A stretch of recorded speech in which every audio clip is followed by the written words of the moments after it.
guys, welcome to part 2 of my Celta series. If you didn't see part 1 where I just talk about Celta in general and whether it's right for you, I'll link that in the description bar below. Make sure you go check that out and don't forget to subscribe so you can see all these videos. Part 2, I'm going to be talking about the application process, which is kind of twofold, so we'll go into that.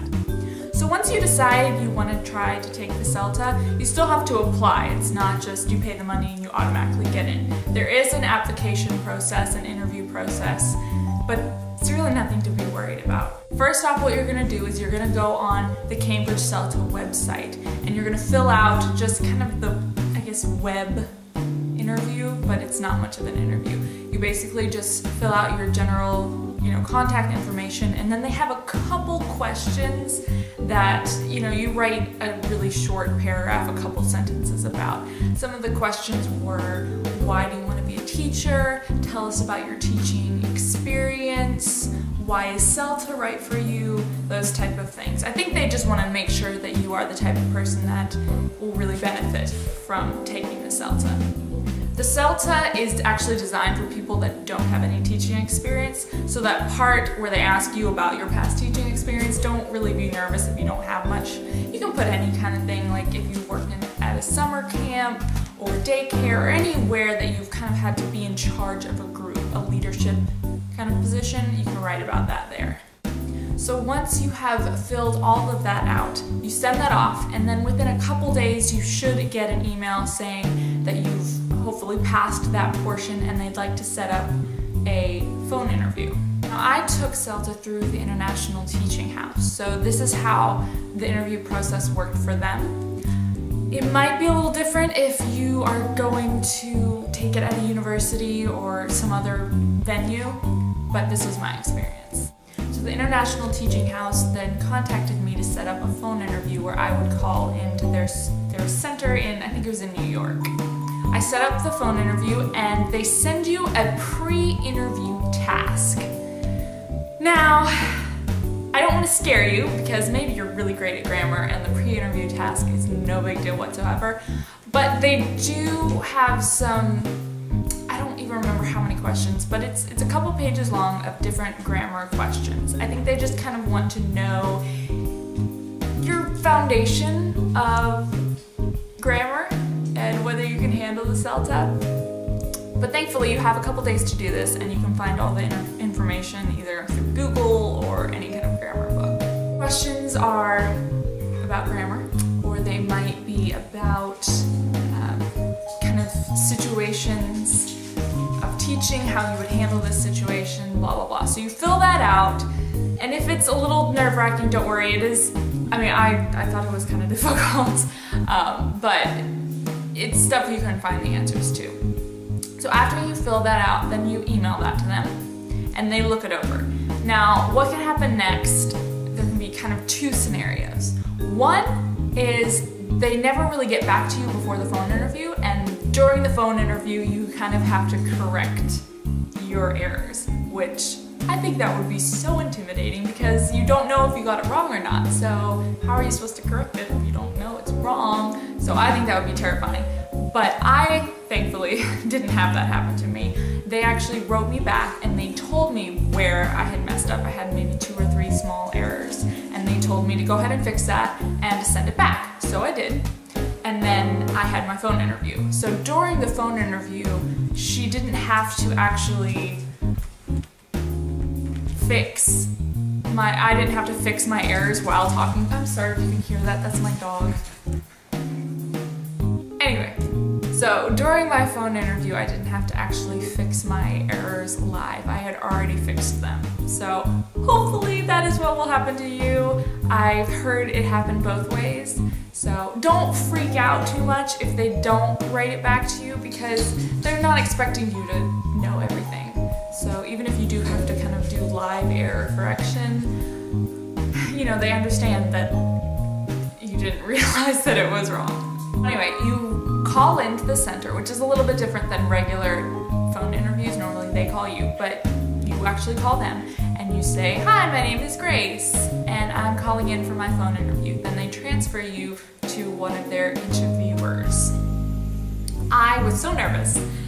But I got this really, really great lady, and she just made me feel so comfortable and so at home. And we just chatted for a little bit. She gave me the rundown of what the interview would look like. It was gonna be find out a little bit about myself, then we're gonna go over the pre-interview task, and then she was gonna tell me a little bit about the program, and then if I had any questions. So she laid out the whole thing for me. So I have a couple of the questions that she asked. I wrote them all down, and they're on my phone. So if I'm looking down, that's what I'm looking at. So a couple of her questions were why I wanted to take the Celta, which that's a pretty self-explanatory question. I mean, of course she's gonna ask that, and so be prepared. I mean, obviously everybody has their reasons why they want to take the Celta. So just before you take the interview, kind of think through kind of a concise and, you know, lovely way of expressing that, I guess. She asked me what I thought about the pre-course task, and I was honest with her. I said it wasn't super difficult, but there are definitely some parts of it that I had to review, because as native speakers, you know, so many grammar rules we don't even really think about, because we just have grown up knowing that that's how you say a sentence. You don't really have to think about why. So then we walked through the task. It really wasn't that bad. She asked me a lot of questions about, you know, if I had a student that was having trouble with this concept, how would I teach it? And she was really awesome, because even when I didn't have the strongest answer, or I kind of talked myself in circles, she still was like, yeah, great, oh, that's perfect, great job. Yes, I totally see that. And then she would be like, but another way you can do it is blah, blah, blah. So I actually learned a lot through the actual interview. So she was really great about that. We went over some of the things that I got wrong, but nothing was like, I don't know that. You know, I was able to kind of talk my way through everything, and as I said before, she was just really encouraging and made me feel at ease. So after we did that, she just told me about the program in general. This is where I think you can kind of impress them, which thankfully I think I kind of did, is she asked me what I already knew about Celta, and I actually knew quite a bit from my own research. So I knew what the 4-week intensive entailed, I knew the cost, I knew how many rating projects there were, assignments, all that kind of stuff. Like, I knew some of the details, and she seemed really impressed with that. So I guess a lot of people come into Celta not really knowing what they're getting themselves into. So if you already know that and you can express that to them, that shows them that you know that it's very intensive, and you know that you can't have a job during it, and you know that you have to be completely focused on it, and you know what you'll be getting out of it. So I think that's really impressive. So try and do some research before you actually have the phone interview, which if you're watching this, then you're doing some research right now.